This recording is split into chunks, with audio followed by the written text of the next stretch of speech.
আশা করছি সবাই ভালো আছো। ভিডিও শুরুর আগে একটা ছোট্ট কথা বলছি, সেটা হচ্ছে যে বিগত বছরের তুলনায় এবছরের উচ্চ মাধ্যমিক পরীক্ষা প্রায় 1 মাস এগিয়ে গেছে।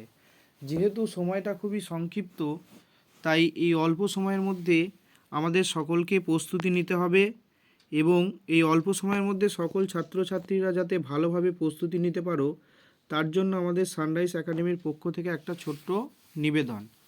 এবছর যারা ইতিহাস বিষয়ে উচ্চ মাধ্যমিক পরীক্ষা দিচ্ছ অথচ বড় প্রশ্ন এখনও পর্যন্ত ঠিকঠাকভাবে তৈরি করে উঠতে পারোনি, তাদের জন্য আমাদের সানরাইজ একাডেমির পক্ষ থেকে আমরা একটা অধ্যায়ভিত্তিক বড় প্রশ্নের একটা সাজেশন তৈরি করে দিয়েছি। আমরা আশা করছি যে এই প্রশ্নগুলো তোমাদের খুবই সহায়ক হয়ে উঠবে। দেখো, এই প্রশ্নগুলো আমি একবার আলোচনা করে দিচ্ছি। প্রত্যেকটা অধ্যায় থেকে আমরা 4টে করে প্রশ্নকে নির্বাচিত করেছি। আমরা আশা রাখছি যে এই প্রশ্নগুলো তোমাদের পরীক্ষার জন্য খুবই সহায়ক হয়ে উঠবে। এবারে যারা উচ্চ মাধ্যমিক পরীক্ষার্থী, যারা ইতিহাস বিষয়ে উচ্চ মাধ্যমিক পরীক্ষা দিচ্ছ তাদের জন্য দেখো, প্রশ্নগুলো আমি আলোচনা করে দিচ্ছি। প্রথম অধ্যায়ের প্রথম প্রশ্ন হচ্ছে, জাদুঘর বলতে কী বোঝো? অতীত ইতিহাসের পুনর্গঠনে জাদুঘরের ভূমিকা আলোচনা করো। দ্বিতীয় প্রশ্ন, পেশাদারি ইতিহাস বলতে কী বোঝায়? আধুনিক ইতিহাসের লিখন পদ্ধতি আলোচনা করো। 3 নম্বর প্রশ্ন হচ্ছে, লোককথার সঙ্গে ইতিহাসের সাদৃশ্য লেখো। অতীত সময়কে তুলে ধরার ক্ষেত্রে এর ভূমিকা লেখো, লোককথার ভূমিকা।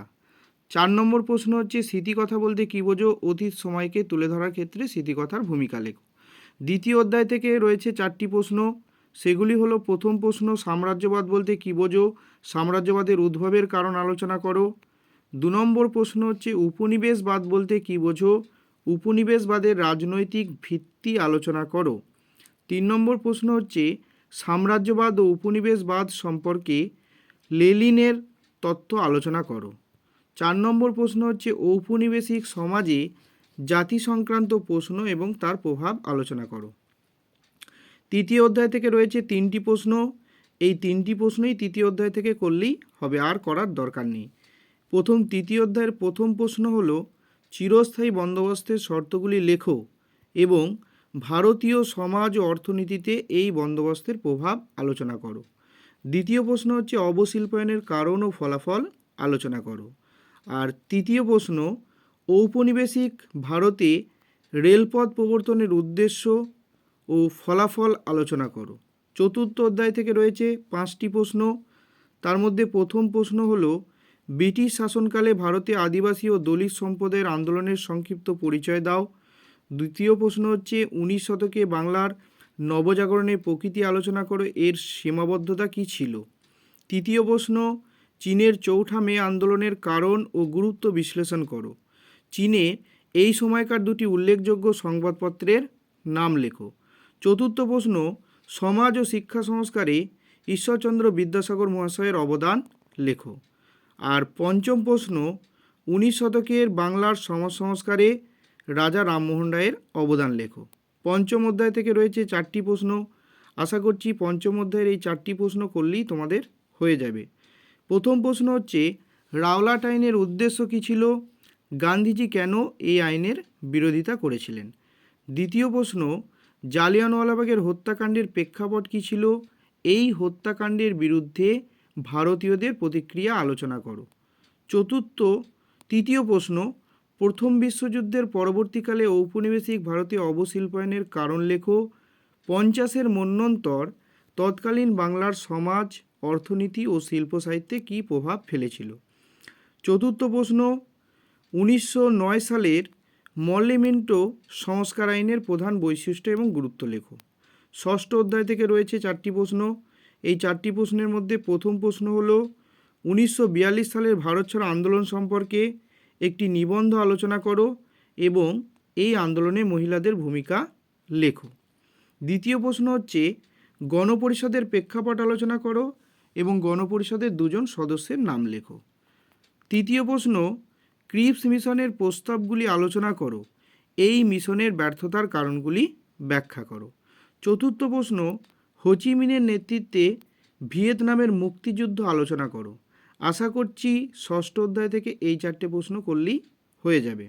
সপ্তম অধ্যায় থেকে যে 4টি প্রশ্ন রয়েছে, 5টি প্রশ্ন রয়েছে সপ্তম অধ্যায় থেকে, সেই 5টি প্রশ্নের মধ্যে প্রথম প্রশ্ন রয়েছে কিউবার ক্ষেপণাস্ত্র সংকটের সংক্ষিপ্ত পরিচয় দাও, অথবা কিউবার ক্ষেপণাস্ত্র সংকট বলতে কী বোঝো, এই সংকট ঠান্ডা লড়াইকে কিভাবে প্রভাবিত করেছিল বা এই সংকট ঠান্ডা লড়াইকে কতটা প্রভাবিত করেছিল তা আলোচনা করো। দ্বিতীয় প্রশ্ন ট্রুম্যান নীতি ও মার্শাল পরিকল্পনার উদ্দেশ্যগুলি আলোচনা করো।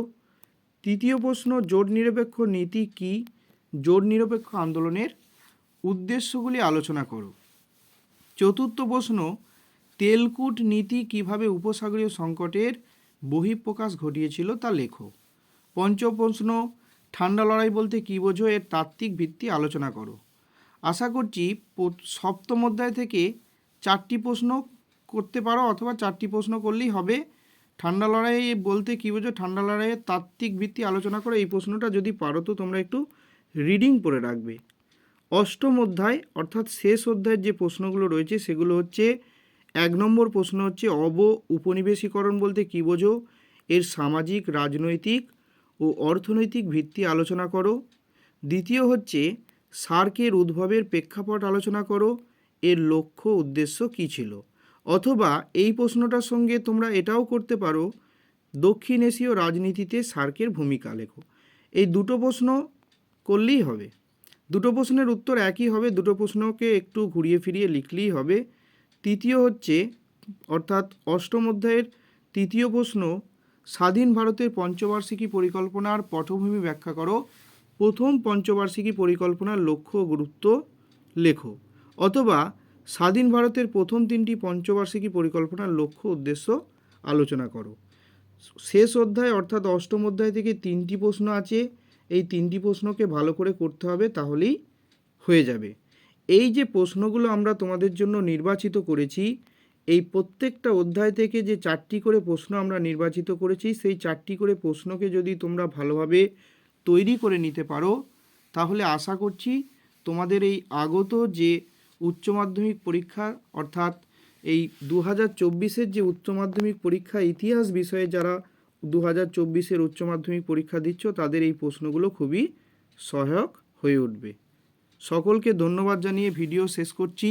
আর শেষ করবার আগে একটা ছোট্ট রিকোয়েস্ট তোমাদের সকলের কাছে, তোমরা আমাদেরকে সাপোর্ট করো, অবশ্যই আমরা তোমাদের জন্য আরও পরবর্তীকালে আরও ভালো ভালো ভিডিও আমরা দেব।